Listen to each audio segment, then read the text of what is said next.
na minha internet, qualquer coisa você me avisa, tá? Não, nem se preocupa. Bom dia para você que é de bom dia, boa noite para você que é de boa noite, boa tarde se você acabou de receber a notificação e está assistindo isso aí no YouTube. E você do futuro também, a gente está em 2020, a gente continua preso em casa, esse é o projeto Mayhem. Então, o Rodrigo está pedindo, já dá o like, segue o canal, aperta o sininho, faz as coisas de YouTube que eu vivo esquecendo, eu vou anotar para não dar essas furadas. E para quem está no futuro, fica o registro. A gente está em 2020 e antigamente a gente fazia os eventos de tarô, da Nívia, que vai falar com a gente hoje, o simpósio, o colóquio e mais um monte de coisas relacionadas com a magia. Mas como a gente está trancado em casa, a gente decidiu fazer virtualmente. Então eu estou convidando uma porrada de gente ligada ao hermetismo, ocultismo e religiões para bater papo com a gente. E hoje, para a comemoração, que é a entrevista de número 93. Então, a gente vai falar de magia, e eu convidei, amiga, eu nem me lembro quanto tempo que a gente se conhece, a Nívia Peguion vai falar hoje sobre Umbanda, magia, tarô e Paranauês Gerais. Então, seja muito bem-vinda. Como é que Eu você que está? agradeço, muito obrigada, Marcelo. Tô bem, né? Tô aí, seguindo, surfando nessa onda, né?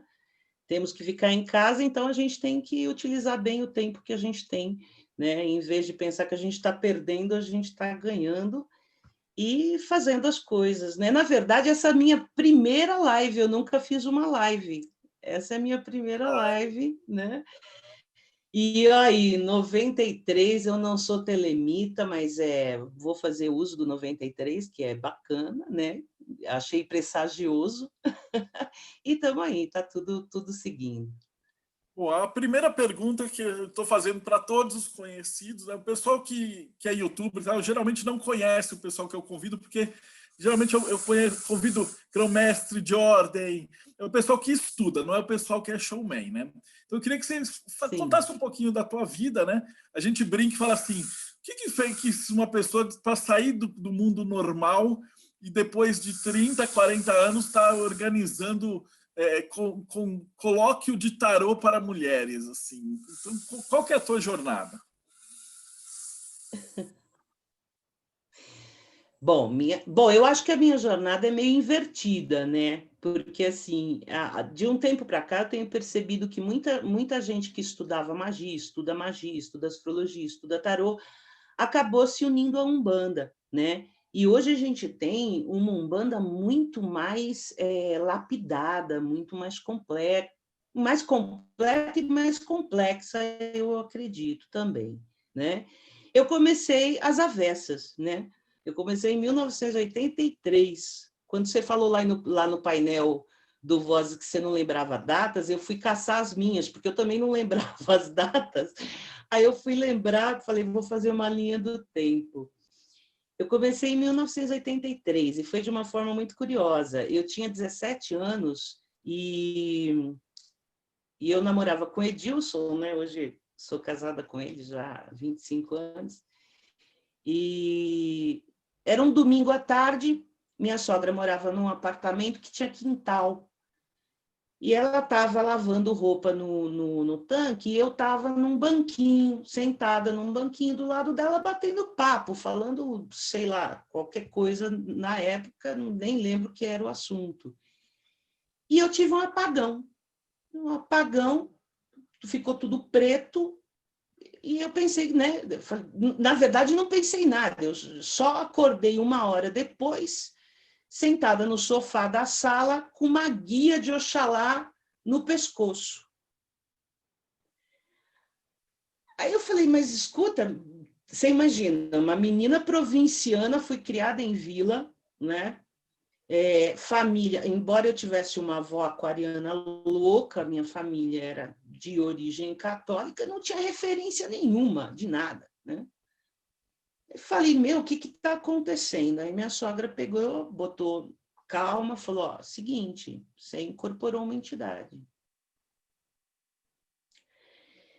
Falei, tá, então me explica primeiro o que é uma entidade, o que aconteceu e o que eu tenho que fazer com isso, porque eu fiquei morrendo de medo, sem saber e com medo daquela história.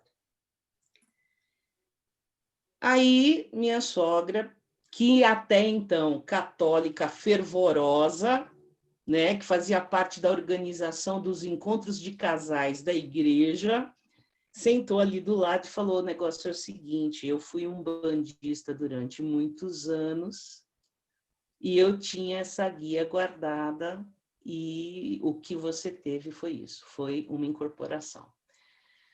Aí meu cunhado, que é 2 anos mais velho que eu, e que já havia tido uma manifestação também assim espontânea, falou: nós precisamos dar um jeito nisso, porque nós vamos ficar sem entender essa parada. O que a gente fez?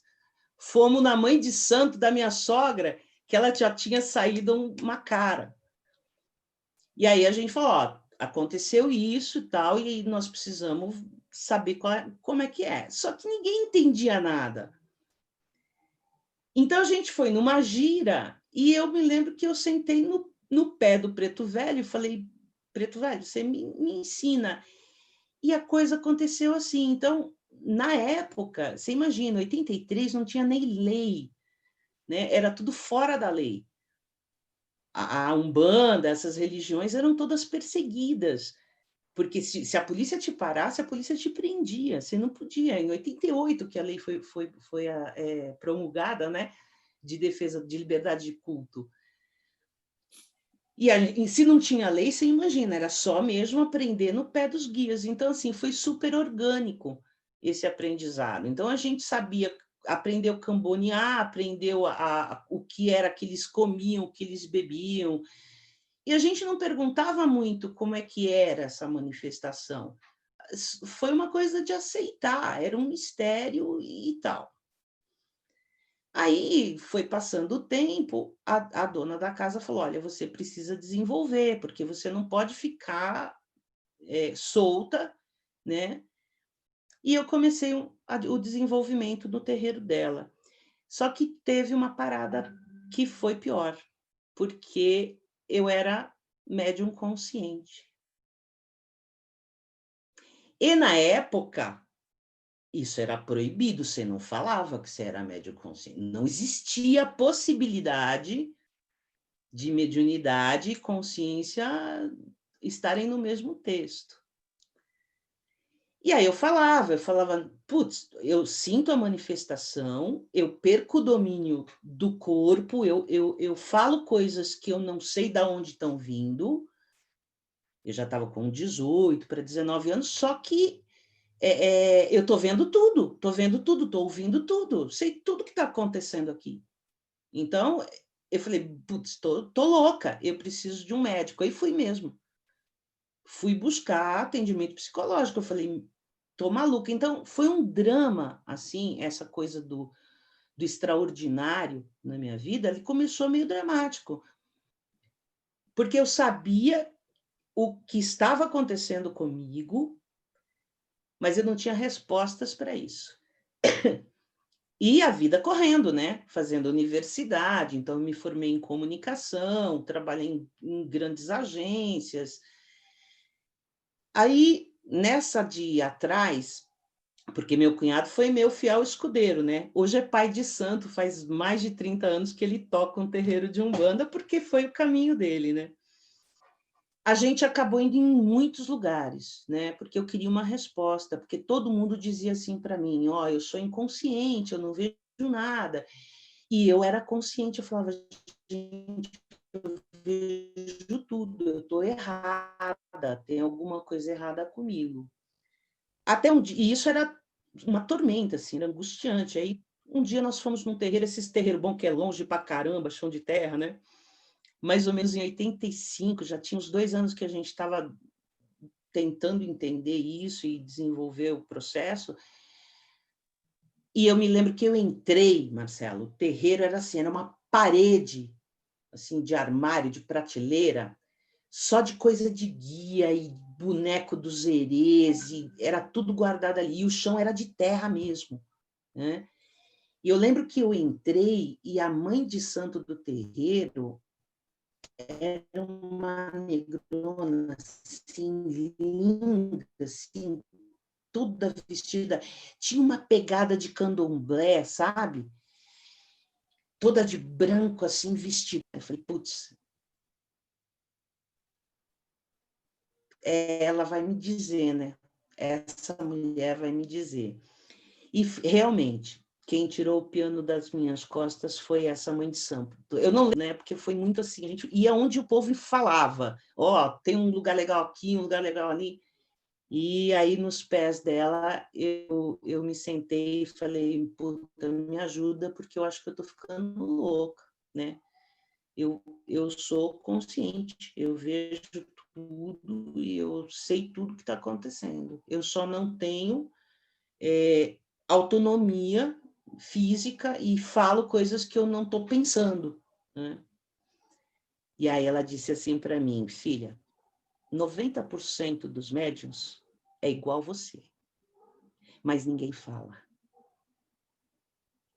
Então, se você escolher dizer isso, você vai ter que conviver com isso. Então, aquilo parece que tirou um piano mesmo das minhas costas. Eu falei, bom, beleza, confiança, né? Confiança nas entidades, confiança no mistério, no que está rolando e vamos em frente. O que aconteceu? O quintal do apartamento virou um terreiro. Então, meu cunhado botou uns pitão, puxou uma lona, nós juntamos meia dúzia de pessoas ali e toca trabalhar, né? Minha sogra largou o grupo lá da igreja, virou, né? A mãe de santo, na verdade, a gente até hoje fala que aquilo é dela, né? Virou a dona da história e ensinando a gente. Então, assim, eu aprendi Umbanda com Mãe Maria, Pai Simão, Seu Capa Preta e Dona Maria Padilha. Né? Então, era a Umbanda que eu aprendia a fazer, e sendo médium consciente. Então, aí, curiosidade imensa, né? O que era. Aí, em 85, aconteceram duas coisas também legais. Eu até estava te falando antes, né? Tem um monte de história dessa época de Umbanda para contar, porque tinha uma... Se até hoje é perseguido, imagina naquela época, né? E em 85, eu fui ler cartas com uma mulher. E eu acreditava, na época, que ler cartas era baralho comum, era a referência que eu tinha, né? Baralho de salão. E foi a primeira vez que eu vi um tarô na minha vida, porque aí eu fui ler cartas com essa mulher. Quando eu cheguei lá, ela tinha um baralho de tarô, que eu não sei até hoje também qual era, né? Não reconheço hoje no que a gente tem. Mas era diferente de um baralho de salão, de jogo profano. E aí eu perguntei, o que é isso? Ela falou, é um baralho de tarô. E você não deve nunca vestir preto. Aí você vê que eu sou desobediente, né? Aí eu falei, bom, mas como assim não devo nunca vestir preto? Ela falou, enquanto você não dominar as coisas que você precisa aprender, você não pode vestir preto. E essas coisas iam chegando, sabe? Você imagina aí 20 anos de idade, até que caiu nas minhas mãos o livro daquela coleção Minha Sorte, edição de 1985, que vinha com um baralho de tarô, um pêndulo, vinha um joguinho de xing, uns dados e tal. E aí eu peguei aquele baralho, era um Marcélia, né? Peguei aquele baralho, aquele livro e falei, agora eu vou entender o que é essa história aqui. E aí eu comecei, de fato, a estudar, né? Então, eu tinha o trabalho na Umbanda, né? Me desenvolvendo, o terreiro começou a crescer, Não dava para ser mais no prédio, porque puta, ficava tocando a campainha, o interfone, para os caras subir, tomar passe. A gente gostava do batuque, então meu marido é Ogan, então você tinha que bater baixo, era um perrengue, né? E tinha o lado bom também, que metade do prédio também subia, né? Para as giras, né? E o terreiro começou a se desenvolver, a gente aprendendo a fazer a coisa, um monte de treta, porque, né, vinha gente mais experiente que a gente e meio que tomava conta. Era uma coisa assim, uma maluquice, mas muito mágico, porque é muito orgânico, né? Tudo acontecendo assim em tempo real. Então a gente aprendia e vivia em tempo real. Mas isso não me satisfazia. Eu precisava do fundamento, né? E foi aí que eu fui buscar. Daí, em 85, comecei a olhar, estudar tarô, fiz um ou outro cursinho. Na época, tinha só cursinhos de Marcelle e o tarô mitológico. Aí, o tarô mitológico já começou a aparecer. Aí, no mitológico, você falava, ah, legal, porque tem as cenas, né? Dá para decorar os mitos, porque você tinha que decorar. Naquela época era o seguinte, você quer aprender tarô, você tem que decorar 78 cartas, né? E quando foi mais ou menos 88, 89, eu já tinha um pouquinho de experiência com o tarô, né? E como boa criança, eu achei que, putz, eu tinha um baralho de tarô, podia dominar o mundo. O meu cunhado, naquela época, era casado com o meu compadre, né? Que tem um salão de cabeleireiro até hoje também. E aí, tinha uma sala vaga no salão de cabeleireiro desse meu compadre. E em 89 eu monto o quê? Um consultório de atendimento nesta sala no salão de cabeleireiro.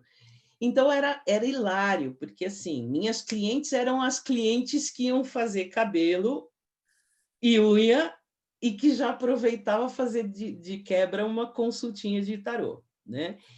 Eu tinha, assim, era tudo aquela coisa mística, porque até aí também já tinha chegado um monte de livro, eu tinha lido sobre Wicca, Starhawk já tinha chegado, o pessoal, a Márcia Frazão, a Lenga-Lenga, né, o povo das Lenga-Lenga da vida, já estava começando a aparecer.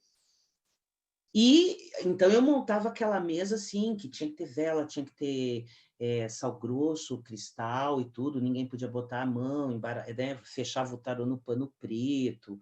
Então você tinha todo aquele clima de bruxo malvadão, né? Taróloga mãe de Ná mesmo, assim, né? E você imagina o tipo de pessoa que eu atendia, né? Então, qual eram as conversas, né? Não sei se mudou muito até hoje, né? Mas era grana, amor e sexo, e, né? Então, assim, não era um povo muito preocupado com evolução espiritual, com essas coisas assim, né? Mas era muito legal. E eu usava só mandala astrológica. Então, eu tinha um pano de feltro silcado, né, com a mandala astrológica, e eu usava, fazia leitura em mandala astrológica. E aí eu fiquei um bom tempo, com mais de, acho que uns 4 anos, atendendo. Foi muito legal, tive uma série de experiências legais também, né? Eu me lembro que uma vez eu atendi uma moça, a moça chegou lá e falou assim, olha, na verdade eu estou aqui porque eu estou com um problema com a minha irmã. Falei, beleza, vamos ver. Ela falou, não, eu vou te falar, quero te falar o que que é. Minha irmã está gastando um horror de dinheiro no Ligue Já do Walter Mercado. Então, eu vim aqui fazer uma consulta com você, porque se você for boa na consulta, eu vou mandar ela vir aqui fazer consulta com você, porque quem tá sobrando para mim para pagar a conta do telefone do Ligue Já. E ela fez a tal da consulta comigo, né? E realmente mandou a irmã. A irmã era jogadora de basquete do time júnior da seleção brasileira. saiu assim maravilhada com a consulta. Bom, né? Ela quase estabeleceu comigo a mesma relação com o Walter Mercado. Ela queria meio que fazer consulta todo dia. Eu que não tinha saco para isso, né? Não era nenhuma questão de ética naquela época, era saco mesmo, eu não tinha. E não deixava. Aí, uma semana depois, eu entro na recepção do salão, que também era a recepção da minha salinha ali do consultório, tinha 6 mulheres de 2 metros de altura, assim, sentadas na recepção, tudo vieram fazer, era tudo do time de basquete, do Júnior de basquete brasileiro, a mulherada toda fazendo consulta comigo. Então, assim, foi bem legal, aprendi muito, né? Ao longo desse tempo, saí desse lugar de achar que ia dominar o mundo, entendi que não era assim, né? E aí eu já estava encantada, né? Pela Umbanda, já dominava mais a coisa da mediunidade, aprendi a ficar um pouco quieta, não contava que eu era médium consciente, mas tentava falar para as pessoas mais próximas e tal. E, em paralelo, eu ia trabalhando com o tarô e com magia já naquele momento, porque já começava a fazer os exercícios que tinha nos livros, né? Fui fazer aula num espaço esotérico aqui de São Bernardo também, que era comandado pela Rita, que montou um coven, né, bem nos moldes Wicca. Então, a gente fez parte daquele coven, a gente já tinha meio que uma... já estava andando paralelo, né? Essa parte religiosa, porque todos os guias que a gente aprendia, eles afirmavam a Umbanda é uma religião, né? Não é só um ato, não é só magia, ela é uma religião. Então eu entendia isso na época, eu falava, bom, a minha religião é a Umbanda, mas o meu desenvolvimento mágico é a Wicca, é o tarô, então eu já tinha um pouco esse senso, né? E assim foi, aí casei, tive uma série de questões e comprei um baú. Comprei um baú, meti em casa, então tinha caldeirão, já tinha as túnicas. Na época, o nosso grupo tinha umas faixas coloridas. Você ia passando assim algumas experiências, você ganhava uma faixa colorida. Tinha um monte de baralho de tarô, já tinha alguns livros, né? Ia tudo lá para o baú. Estou falando do baú porque o baú é importante. Aí, em 90 de 98 para 99, eu tive uma grande invertida na vida. Tomamos um grande tombo, né? Depois a gente entende essas coisas, mas nós perdemos quase tudo que nós tínhamos. Eu já era casada. Nós perdemos quase tudo que nós tínhamos. Eu tive 4 abortos consecutivos, né? Tive a minha grande crise de fé. E aí, por que o baú é importante? Porque eu peguei tudo que tinha naquele baú e joguei no lixo, queimei as túnicas, queimei os baralhos, queimei os livros, e foi uma parada assim, nada disso existe, Deus não existe, esta merda toda é mentira, e eu fiquei assim no limbo, fiquei 1 ano mais ou menos no limbo. E era assim, eu fui para o outro extremo, né? Então, desde sempre, eu tinha sido muito crédula e aceitado muito, acolhido muito tudo que chegava, né? E sempre muito animada com as coisas, com as descobertas, interessada em tudo isso. E eu fui para o outro extremo, né? Então, assim, não podia falar comigo sobre nada que tivesse relação à religião, à fé, a extraordinário, nada, absolutamente nada, que eu ironizava, eu era desrespeitosa, enfim, virei o cão, virei o demônio, perdi totalmente o prumo. Só que aí eu engravidei e não contei para ninguém. E aí eu fui contar que eu estava grávida quando eu já estava de quase 4 meses de gravidez. E a minha gravidez foi uma coisa assim, caiu o disjuntor. Deu uma anulada, assim. Então, eu não tinha mais o ranço e também não acreditava em nada, deu uma esvaziada em mim. Aí o Yuri nasceu, e você imagina que durante esse período de crise, meu cunhado, né, que na época já tinha o terreiro e era super comprometido com aquilo, ele ficou em pânico, né? Nós sempre fomos muito bons amigos. Ele ficou em pânico, então ele sempre tentava me resgatar no que ele podia. E o Yuri nasceu em setembro do ano 2000, né? Bom virginiano. Bom, todo mundo é virginiano no meu entorno, né? Todo mundo. Minha mãe é taurina com ascendente em virgem, meu marido é virginiano com ascendente em virgem, meu filho é virginiano com ascendente em touro, minha sogra é virginiana com ascendente em touro. Então, assim, só do núcleo. São os melhores. E é meu meio do céu, ou seja, não tenho muito como fugir. Então, o Yuri nasce em setembro.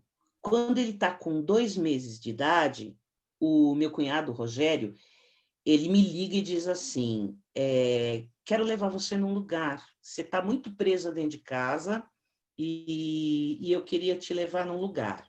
Vamos? Eu falei, não dá, né? A cada 2 horas eu tenho que dar de mamar. Né? O Yuri foi amamentado até 10 meses tal, e só amamentação mesmo. Então, falou, não, mas isso é menos que 2 horas. Então, você dá de mamar, eu te pego, a gente vai e volta antes de você ter que dar a outra mamada. E minha mãe já morava comigo e me deu um clique. Eu falei, mãe, você fica com o neném? Ela falou, fico, filha. Quando você vai? Eu falei, não sei, o Jair quer tomar um café, vou com ele. E assim foi. Rogério passa na minha casa, me pegou, colocou dentro do carro, parou na frente da onde? Da onde estava tendo um curso de tarô. E aí eu falei para ele, não, cunhado, você está brincando. Ele falou, Ni, eu só quero que você assista uma aula com esse cara. Só quero que você assista uma aula com esse cara. Vamos lá, não custa. O cara é legal, eu já assisti a aula dele, o cara é bom, você vai gostar. Este homem era Roberto Caldeira, este cara. E eu entro na sala de aula, está um grupo de alunos assim, sentado no chão, e Roberto Caldeira, por incrível que pareça, de camisa social, calça social, sapato de couro preto, cinto de couro, que hoje é impensável ele assim, né? Dando aula ali, durinho ali na cadeira dele. E quando eu entrei, ele me deu boas-vindas, falou, bem-vinda, né? Eu falei, bem-vinda não, me ofereço uma cadeira, porque eu não vou me sentar no chão. Então, minha relação com o meu mestre começou dessa forma. Né? Imagina, eu já estava ali meio que obrigada, já achando, e na minha cabeça o primeiro pensamento que passou foi o seguinte, putz, o que esse cara acha que ele pode me ensinar? Um pensamento. Ele foi buscar a cadeira, botou a cadeira, eu sentei na cadeira, e aí ele deu a aula da minha vida. Ele deu uma aula com um tema, a Santa e a Louca. E muitos anos depois eu soube que ele mudou o tema da aula, porque ele viu e ele falou, eu vou dar nessa menina. Né? Quando terminou a aula, eu estava em estado de choque. Pela forma que ele conduziu, pela forma que ele colocou o tarô, pela energia que existia ali. E eu tinha que voltar para dar de mamar. Então, ele me disse, olha, volta na próxima aula, vem fazer o curso. Falei, tá bom, vou ver se eu volto ou não. E aí, na outra semana, você imagina que eu passei a semana inteira pensando, vou nada, que vou? E esse cara não tem nada para me ensinar, esse negócio não existe, não funciona. Voltei para o ranço, que era legal, sair da neutralidade. Hoje eu vejo que foi muito bom isso, né? Aí, quinta-feira era a aula. Por isso é meu dia predileto da semana. Não é só isso, não. Tem Zeus aí tudo, né? E na quarta-feira à noite, eu falei para minha mãe, mamãe, a senhora fica com o nenê para eu fazer um curso de tarô? Na quinta-feira seguinte, eu fui lá e estava eu na segunda aula. Nesta segunda aula, Roberto, quando foi terminando a aula, ele me chamou e disse assim, vamos tomar um café na padaria? Eu falei, putz, não dá, Roberto, porque eu tenho que dar de mamar para o bebê. Ele falou, é 5 minutinhos. Falei, beleza, então vamos. E tinha uma padaria logo na esquina, assim. Aí ele pediu os cafés, um café ruim, café coado, aqueles café ruim de padaria. Não tinha expresso, não, gente, era coado no saco mesmo. E aí ele disse assim, isso que você está pensando não vai dar certo. Eu falei, como assim? Você vai jogar a tua vida no lixo. E você vai jogar no lixo a vida de todo mundo que te ama. Isso não vai dar certo. Deixa eu te conduzir. Isso aconteceu no ano 2000, né? Ele me conduziu até 2013. Fui iniciada no Caminho do Louco, que é a ordem que ele guarda, em 2001, e eu deixei a ordem em 2013. Ali eu aprendi tudo o que eu sei de tarô. Eu entrevistei... De forma prática. Você entrevistou o Roberto, né? Sim. Deu um lag. Roberto é genial. Roberto tá picotando o teu áudio para mim, Marcelo. É porque acho que você está com uma conexão ruim. Mas tudo bem, não tem problema. Depois eu edito isso daqui. Eu entrevistei ele, ele falou do caminho. Ele é um cara espetacular. Ele é genial, né? Ele é uma das pessoas... que ele é um cara de bastidor. Ele não gosta de aparecer, ele não gosta de expor, mas ele é genial. Ele é uma pessoa que ele aprende tudo, ele é autodidata, ele aprende tudo com os recursos mais básicos que você pode imaginar, e ele desdobra o ensinamento e ele te mostra um mundo assim, maravilhoso. Quando eu digo que eu vivi o Caminho do Louco 13 anos, eu não estou dizendo que a gente tinha uma aula por semana. Nós tínhamos aula todos os dias, né? Então, quando eu não estava tendo aula, eu estava dando aula ou acompanhando algum evento do caminho. Porque às vezes as coisas se perdem. Eu tenho muito receio.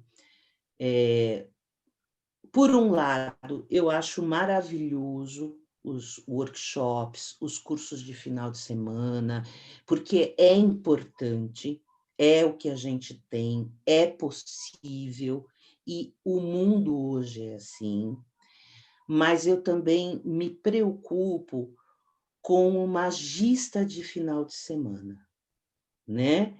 com a pessoa que tem um curso básico de, sei lá, 4, 5 aulas e sai montando cursos de tarô ou bom, de tarô, porque o nosso assunto é tarô. Eu me preocuparia em qualquer outro assunto, né? Quando nós trabalhamos no sistema, que é o caminho do louco e que hoje é o caminho da imperatriz, nós temos um mínimo de 50 aulas por ano, porque todo aluno tem uma aula por semana. Fora isso, se o aluno dá aula, ele tem um encontro por semana. Fora isso, a gente tem os eventos e os grupos de estudo. Então, é um processo celular e contínuo, né? Essa é a diferença de um curso e de um trabalho dentro de uma organização, seja uma ordem, seja um caminho, seja uma tradição, sobre qualquer assunto, e, no nosso caso, sobre tarô. Então, assim, eu me desligo da ordem em 2013, nós tomamos caminhos diferentes de fato, né? E no dia que eu fui... porque assim, né? A minha vida era aquilo. Eu instruía, né? Cuidava dos meus alunos e vivia a experiência da ordem, do caminho. Então, quando eu me desliguei da ordem, no dia seguinte, minha primeira coisa, quando eu acordei assim, a primeira coisa que eu senti foi assim, puta, eu não tenho mais nada para fazer. Não tenho nada para fazer. O que eu vou fazer? E quando eu fui me desligar e fui conversar com o Bé, eu levei tudo. Levei minha sagração de maga, levei minha espada, levei meus instrumentos mágicos, levei tudo. Falei, isso aqui tudo pertence ao caminho, pertence a você, né? Então eu trouxe. E aí eu me lembro que ele empurrou as coisas assim em cima da mesa para mim, e aí ele disse assim, isso tudo pertence a você. Porque o fato de você se desligar de um caminho ou de uma ordem não implica em você se desligar da magia. Onde você estiver, a magia estará com você. Só que eu estava num momento de dor, né? De ruptura. Então, eu catei todo aquele material, trouxe para casa, já não queimei, não joguei fora, né? Ainda bem. Mas, sem saber exatamente o que fazer com ele, eu guardei com carinho aquilo. E acordei no dia seguinte, falei, beleza, agora eu não tenho mais nada para fazer, acho que eu vou mandar uns currículos, vou procurar emprego, vou ver se alguém está precisando de produtor gráfico em agência, né? E eu sempre tive habilidade, eu falei, quer saber, vou fazer uns cursos aí, né? E fui fazer curso de cartonagem, de editoração, né? E comecei a produzir cadernos com tema de tarô, mandalas com tema de tarô, tabuleiros, uma série de peças, né? Capinhas. Então, eu produzo umas capinhas para baralho de tarô, né? Agora eu não estou tendo tempo de produzir mais. E falei, beleza, encontrei um nicho, estou fazendo coisa para gente que eu quero, que eu gosto, sobre o assunto que eu gosto, então eu me sentia um pouco conectada ainda ali com o tarô, e comecei a conhecer gente que falava de tarô fora do caminho, porque assim, até então, eu vivia na oca, né?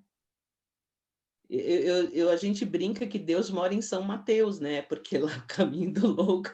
Então, eu vivia ali. Então, eu não tinha contato com o pessoal.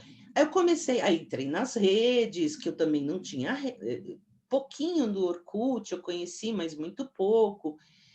E entrei nas redes para poder vender o material. Comecei a fazer daquilo meio um ofício mesmo, né? Levantar uma grana com aquilo. E aí surge o ateliê, o ateliê NV Pegion, existe até hoje, tem página e tudo lá. Só não estou produzindo nos últimos anos porque eu estou na corrida com outras coisas. E isso me colocou em contato com uma série de pessoas. E uma dessas pessoas era o Ato, que estava fazendo um evento chamado Tarot Masters. Isso foi em 2014. 2014? Acho que sim. 2014. Né? Você foi também, né? Agora está falando que não. Peraí. Ele vai digitar 2012. 2012? Não. Ó, Que não. julho de 2012, com certeza. Foi? Tá, então você vê que eu também me perco no tempo, né? Eu sei que eu estava nesse evento que foi onde eu conheci o Frater Goya, foi onde eu conheci você, né? O teu trabalho. E por quê? Porque eu não tinha contato, né? Foi em 2012, sim, aí eu saio do caminho em 2013, é isso mesmo. Foi um ano antes. Aí depois, em 2014, que eu comecei a viver essa experiência do ateliê e fui conhecendo mais pessoas.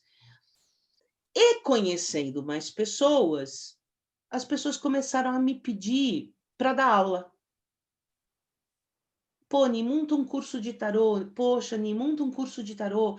Você conhece tanto, você fala tão bem de tarô, né? Você parece que ama o que você faz e tal. Faz um curso de tarô. E começou a história de vamos fazer um curso de tarô. E eu conheci a Samantha do Merkabah, conheci na época a Nadir, que era a sócia dela, depois a Nadir saiu. Aí eu fui fazer os cursos do Giancarlo, fiz assim, acho que todos os cursos do Giancarlo na minha vida. Fiz os cursos do Marcelo Bueno, fiz todos os cursos do Goya. Na verdade, o do Goya eu vou repetindo, né? Ele me reprova, aí eu vou tendo que repetir. Fui lá fazer teus cursos do carnaval, fiz aquela série que você dá no carnaval, e fui conhecendo as pessoas, olhando e falando, gente, tem tarô fora da oca, né? Existe tarô fora da tradição. Então, percebe como foram umas paradas assim meio invertidas sempre, né? Da Umbanda para o tarô, no sentido mágico, depois me desligando, fui para a área artística, saí da área artística, encontrei as pessoas que falam de tarô, que trabalham com tarô, e aí o povo me pedindo aula.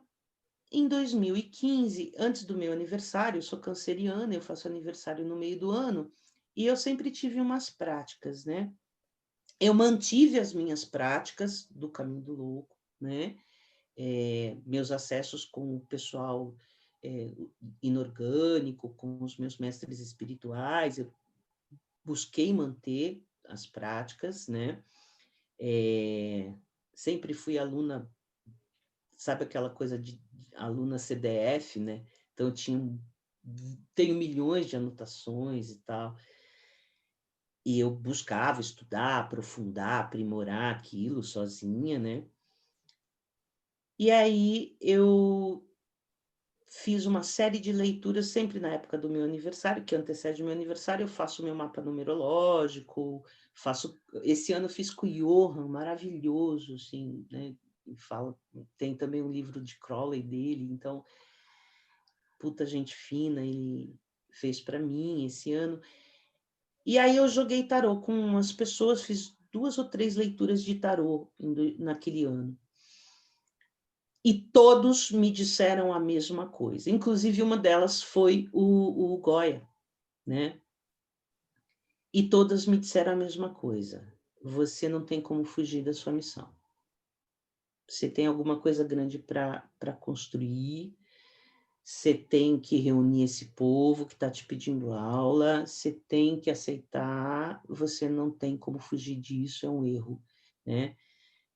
Tem coisas que não dá para escolher, e era todo mundo, pessoas diferentes, né? Tarólogos diferentes, inclusive tarólogos que nem tinham uma relação com a magia, me disseram essas coisas.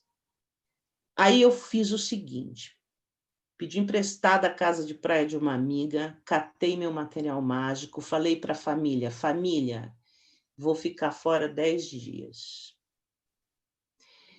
Fui para lá e foram 10 dias de profundo estudo, joguei, fiz rituais, retomei conexões, tudo que você pode imaginar que estava ao meu alcance, eu precisava dessas autorizações, né?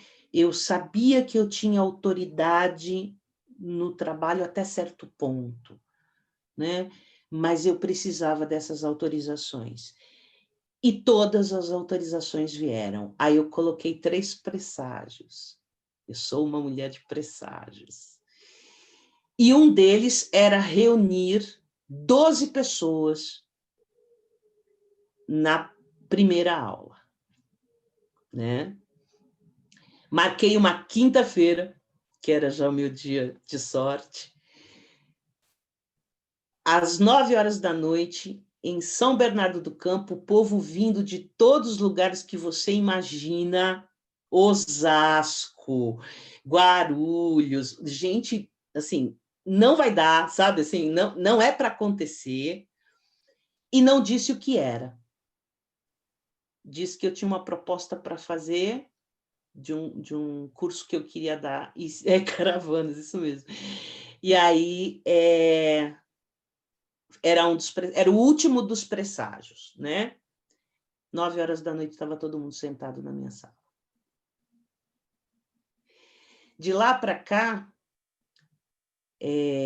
nós construímos o caminho da Imperatriz, né? Que é hoje o caminho de magia que eu conduzo, nos moldes do Caminho do Louco, que o Caminho do Louco, na verdade, é um grande fecundador, né? Existem outros caminhos hoje que são oriundos dele.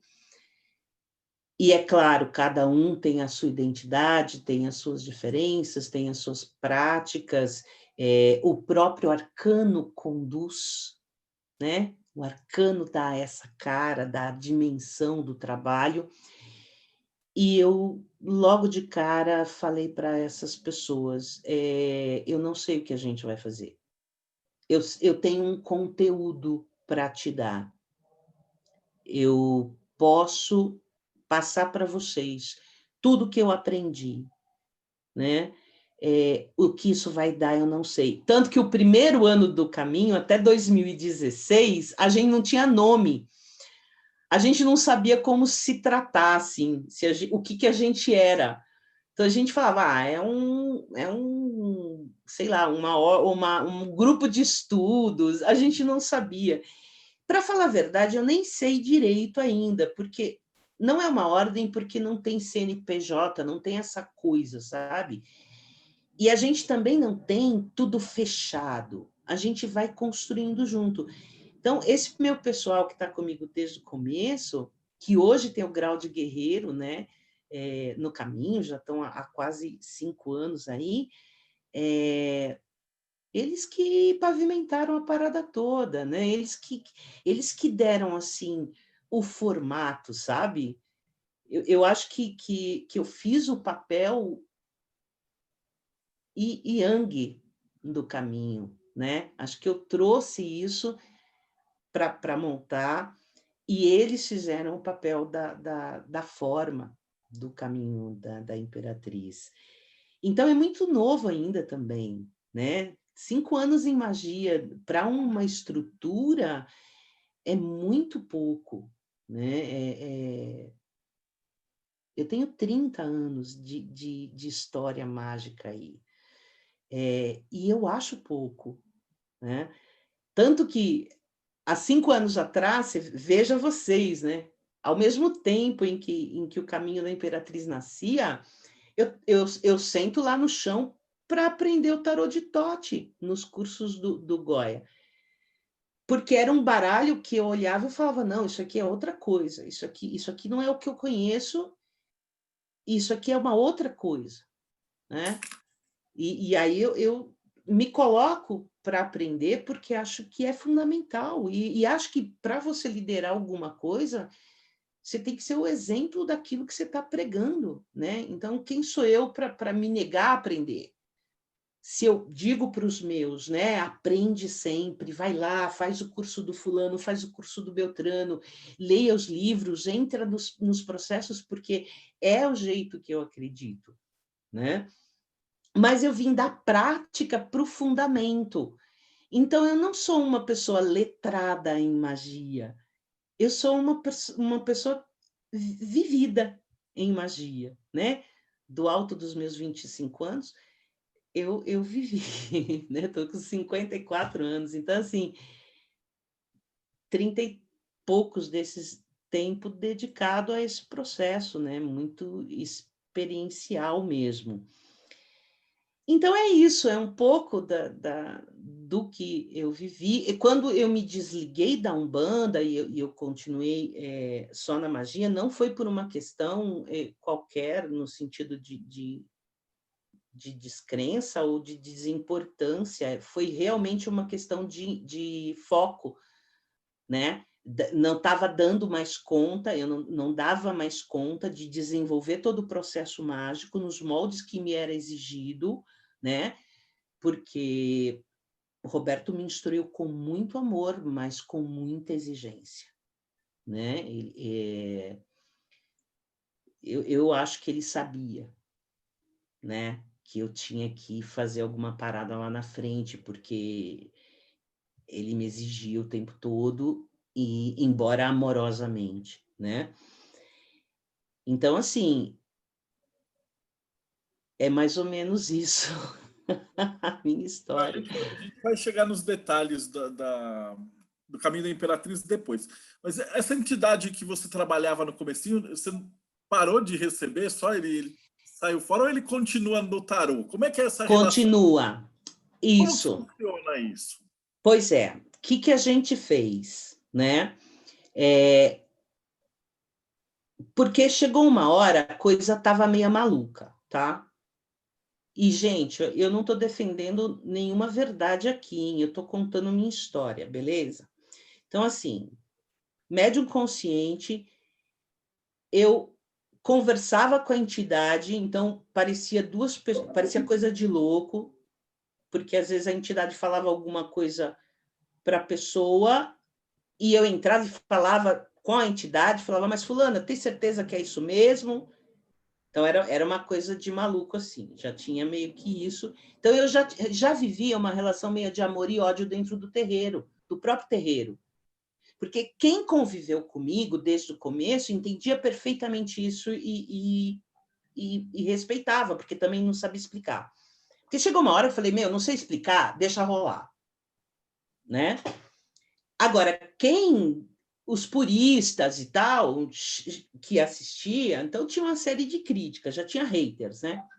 Mas eu também, sabe, já não estava muito aí, não, né? Não tinha muito problema com isso, não. E eu vivi a experiência do jeito que tinha que viver. Quando eu me embrenhei de fato na magia, a partir de 2005, eu fui sagrada maga no Caminho do Louco. E essa sagração de mago, ela é muito transformadora, né? É essencialmente transformadora.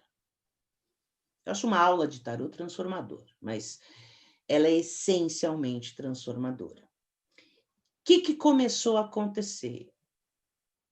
Na gira, eu já tinha dificuldade com a incorporação. Eu já não sentia mais a entidade dominando a parada. Eu já não concedia consciência, porque como a gente trabalha no nosso processo com concessão de consciência e não com incorporação física, começou a conflitar isso comigo. Não tive dúvida. Mãe Maria era meu suporte. Eu tinha um perrengue, eu caçava a Mãe Maria. Mãe Maria, pelo amor de Deus, me diga o que está acontecendo. E essa entidade disse assim, filha, você vai ter que escolher. Porque a tua energia não bate mais com o processo incorporativo. O que não quer dizer que você não possa continuar trabalhando no processo mediúnico. você vai sofrer. Beleza. Primeiro sofrimento foi o seguinte, pombagira, cara. Trabalho com uma pombagira chamada Luz Morena. Luz Morena começou a me dar uma sova. Então, assim, para ir embora, ela girava, girava, girava, o povo fazia uma roda em volta dela. E ela achava um lugar para cair e me machucar. Ela chegava na gira, ela tomava 3 garrafas de champanhe vermelha. E eu tenho intolerância ao corante da champanhe vermelha. Então, quando ela ia embora, eu passava mal pra caramba. E eu já não conseguia mais negociar na boa. Eu falei, bom, tá tudo errado, preciso acertar tudo. E aí tá a tua pergunta. Eu negociei. Novamente, meu cunhado é meu irmão, assim, né? Eu tive a sorte de ter o pai de santo e ter esse irmão, né? Nós chamamos entidade por entidade, elas incorporaram e elas toparam ou não. Então, hoje na magia, eu tenho 3 entidades que continuam trabalhando fora do processo incorporativo, então elas trabalham por outras vias, e as outras entidades não toparam, porque a egrégora delas é só Umbanda, e elas disseram, ok, me pediram as coisas que eu precisava fazer, os desligamentos necessários, e aí eu fiz todo esse processo. Então, foi assim, mas dá um trabalhinho. E aí você utiliza o tarô como ferramenta mágica, mas sem. Porque geralmente o pessoal vai da cabala, aí o tarô, aí hermetismo, e aí faz esse processo. Aí você foi direto da magia para o tarô. Como é que funciona Isso. usar o tarô para fazer magia sem passar pelo método? Tudo bem, depois que você teve aula com o Goya, ele te instruiu, porque o Totti ele tem toda uma ritualística. Sim.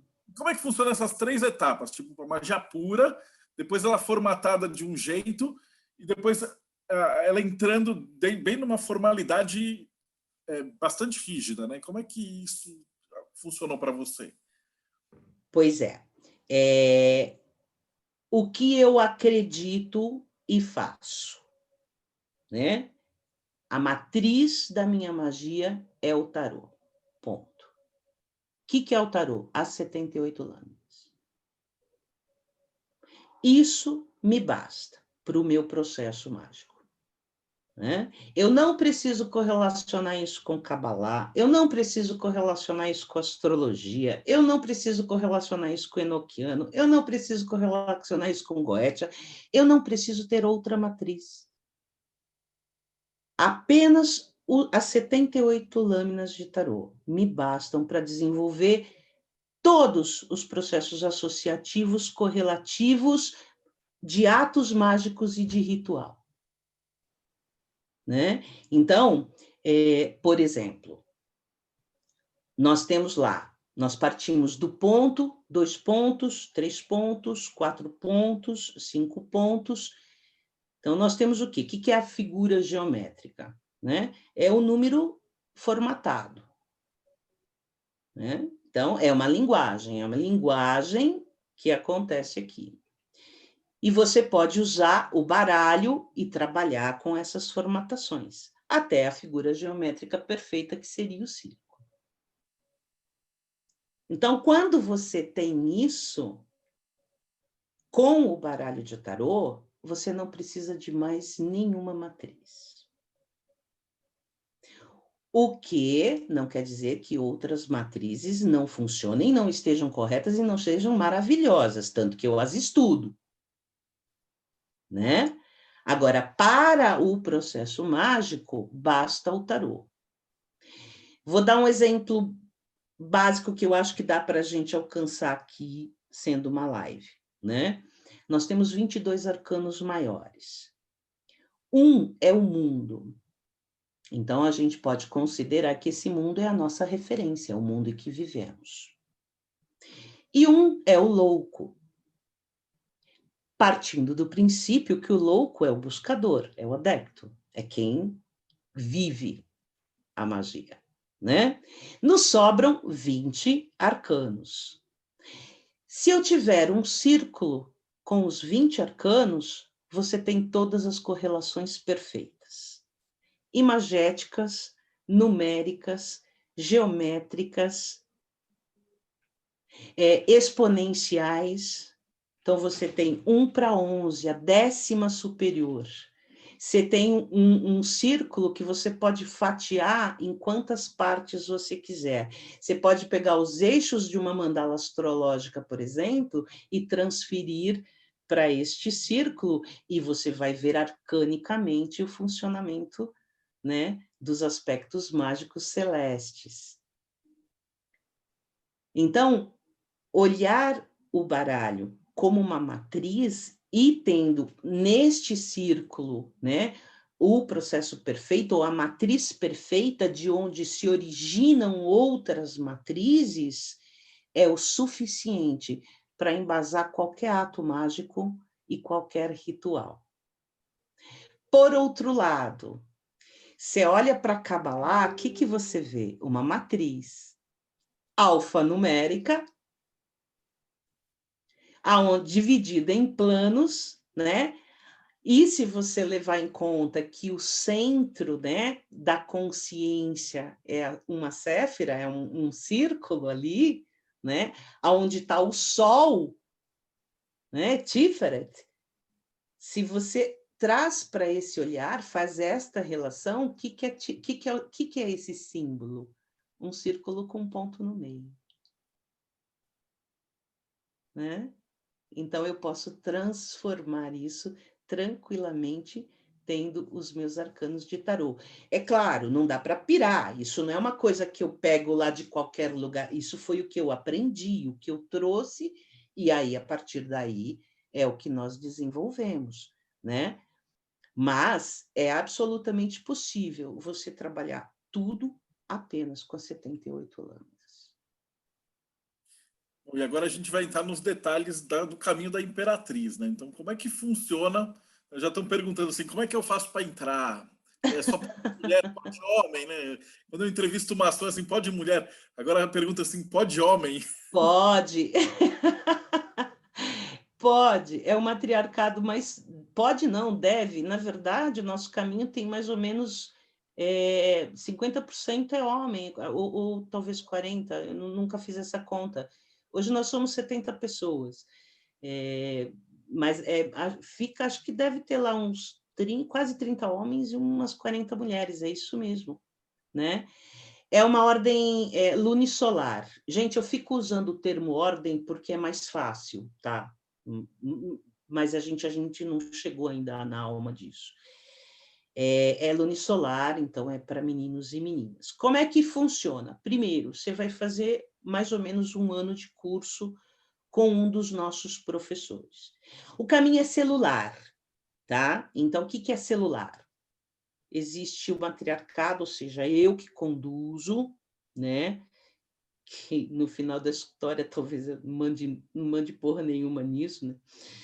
Eu que conduzo, a partir disso existem células. Então, existe uma célula que é a célula dos professores, que são os alunos que eu formei para instruir.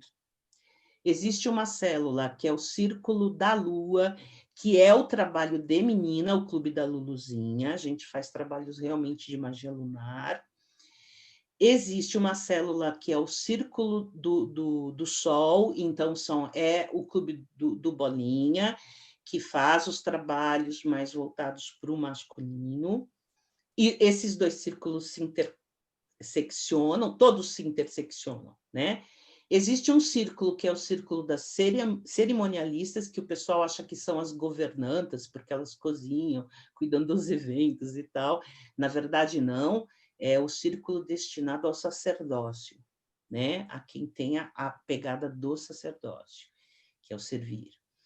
E tem o círculo de cura, que é uma grande ainda charada para a gente ainda está trabalhando muito nisso e com muita calma, porque é muito sério. Bom, tudo é muito sério, mas esse círculo, ele precisa de um cuidadinho maior, né?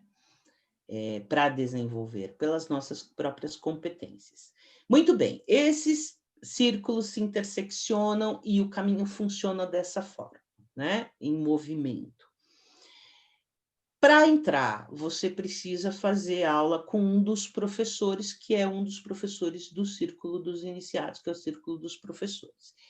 Eles dão aula em vários lugares, então tem professor no Espaço Merkabah, dando aula, que é o Ricardo, tem o professor Weiner, que dá aula na Aurora do Tarô, tem o professor Guilherme, tem a professora Mônica, que dá aula no Dimensão Nagual, tem a professora Cássia, que dá aula no Rota Arcânica, porque meus professores acabaram montando escolas, né? O Merkabah já existia, né? Nasceu logo nessa sequência, assim. E, tanto que eu fui professora no Merkabah durante 4 anos, se não me engano, ou 5 anos, eu não me lembro direito, acho que 4. E daí passei minha cadeira para o Ricardo hoje é o professor. Então, hoje eu instruo só as turmas que eu iniciei até o ano passado, né? Por uma questão simples, não tem tempo no relógio para mais, né? E então tem que fazer os cursos com esses caras. Esses cursos levam de 6 a 8 meses. Daí você passa por aulas probatórias, tem um circuito de aulas probatórias. Daí, se você mostrar interesse por uma iniciação, você é conduzido para uma coisa que chama-se conselho. Porque o que eu fiz? Para eu não virar uma tirana e não querer mandar em tudo e fazer tudo, eu peguei meus 8 guerreiros e nós constituímos um conselho, inclusive onde eu não tenho voz. Então, eu sempre brinco que eu falo, se um dia eles quiserem me botar para fora do caminho, eles me colocam, porque eles são totalmente soberanos, né? Esse conselho, ele faz um processo, né, de triagem, vamos dizer assim, e o aluno recebe uma resposta, né? Se for um sim, ele passa para a segunda fase, que vai aproximando ele da iniciação. Se for um não, ele é explicado o porquê. Como é feito isso? Tarô. Tudo no nosso processo é tarô. Então, o tarô nos guia, né? Inclusive para iniciação. Já tivemos casos, por exemplo, de pessoas ótimas, extremamente competentes, talentosas, que o conselho jogando falou: o caminho dessa pessoa é outro. Olha, tá aqui, tá claro. Aí a gente vai, leva esse feedback para a pessoa e diz: olha, vai por aqui, o teu jogo deu isso, né? Que brilha os olhos da gente, né? Ai, que legal ter alguém brilhante, ter alguém legal. Putz, mas esse não é o caminho da pessoa. E esse trabalho do conselho é assim, cada conselheiro lê para cada um sem saber quem é. A única pessoa que sabe sou eu. Então, já teve mãe lendo para o filho, pai lendo para o enteado, tipo, sabe, se vai ou não entrar sem saber se era ou não. Então, é muito legítimo. Eu sempre quis que fosse assim, né? Eu tenho ascendente Sagitário, meio do céu em Virgem. Então, eu sou pela regra. Eu acho que eu não sou dura, não sou cristalizada, mas eu sou pela regra.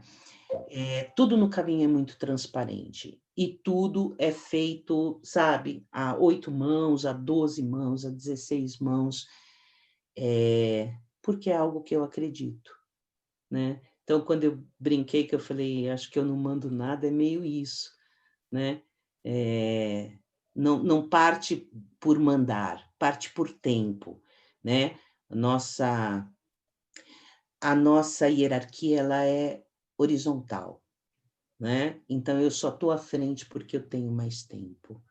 mas eu sou doida para chegarem os magos, para eu ter os meus ali, sentar com os meus iguais em grau, né? Então, se os deuses nos abençoarem, um dia teremos magos aí também no nosso caminho. Entrar não é difícil. Acho que também não é tão simples, não é difícil. O difícil é ficar, né? Porque todo mundo sabe que magia é uma amante ciumenta, né? Ela te quer só para você, para ela, né? Eu achei fantástico. O pessoal vai fazer as perguntas no chat, mas enquanto isso, a gente tem a última pergunta. Eu Claro. achei fantástico a ideia de todo esse processo de uma ordem iniciática baseada inteiramente no tarô, toda uma estrutura perfeita. E que conselho que você daria para uma pessoa que está começando agora? Na magia? Na magia. Acabou, porque assim, esse vídeo vai chegar no YouTube, a gente nunca sabe quem que vai estar assistindo. Se o cara Tá, viu agora, ele se interessou por esse processo. Então, que conselho você daria para um cara que está começando agora? tá. Eu vou dar alguns conselhos assim. O tarô, ele pode ser usado para tudo que a pessoa quiser. Ele pode ser um instrumento de meditação, ele pode ser um instrumento de estudos, de autoconhecimento, pode ser uma ferramenta oracular, se tornar um ofício. Inclusive, a gente tem uma briga, né, para legitimar esse ofício. Ser uma ferramenta terapêutica, sim, e certamente uma matriz para magia. Então, o meu primeiro conselho é baixa a guarda e não tenha nenhum preconceito. No momento em que você se abrir para o aprendizado do tarô, ele corresponde. E ele vai te mostrar. Ele vai te servir para quê? Para ler, para oracular, para meditar. Você vai estudar a Cabalá através do tarô, ao invés de estudar o tarô através da Cabalá, né? Ele se mostra para você, primeiro. Segundo conselho, fica molinho. Porque porrada virá. Tanto no estudo do tarô quanto no estudo da magia. E se você ficar cristalizado, você quebra. Então fica molinho, aguenta a porrada. Vai segurando a porrada que você vai criando força, vai criando um escudo. E terceiro, aprenda o tempo todo com tudo. Tudo é mestre. Tudo é mestre. Se a gente olhar com os olhos de quem quer aprender, o mestre se revela, né? E tudo é mestre. Você pode aprender com tudo. Então, eu acho que esses gostos são necessários, tanto para você viver com o tarô, quanto para você viver com a magia. E eu posso dizer isso de qualquer tipo de magia, né?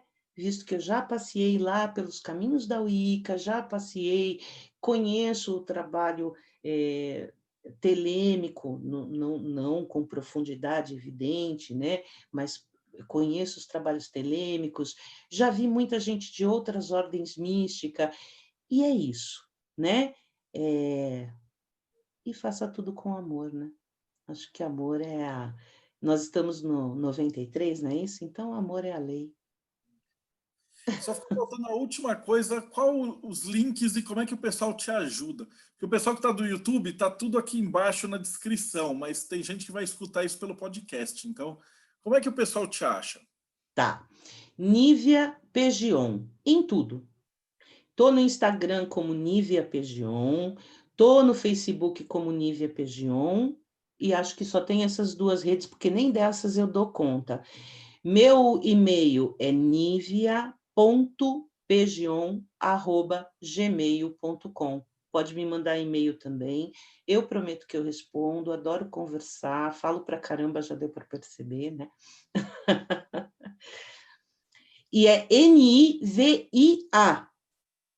porque o escrivão errou mesmo, em vez de pôr poesia. Eu vou só despedir aqui, depois eu vou liberar para a galera do Mayhem bater um papo com você. Mas, Claro. brigadão de coração, foi uma aula, foi Oh, sensacional.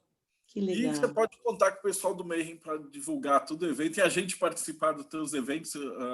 Teve um evento de tarô Vozes. na semana Sim. Vozes, foi Que foi fantástico. maravilhosa a participação de você, do Grola, foi muito legal. Então, brigadão. E para você que está assistindo a gente, então, muito obrigado. Não esquece de novo, dá o like, segue o canal e a gente se vê no próximo Bate-Papo Mayhem. Eu agradeço também, deixa eu agradecer a todo mundo. Beijo para todo mundo que escreveu, eu vi algumas coisinhas subindo no chat, eu vou ficar aqui para conversar e responder as perguntas que vocês quiserem, tá bom, pessoal? Obrigada, Marcelo, pelo convite, foi muito legal. Valeu. E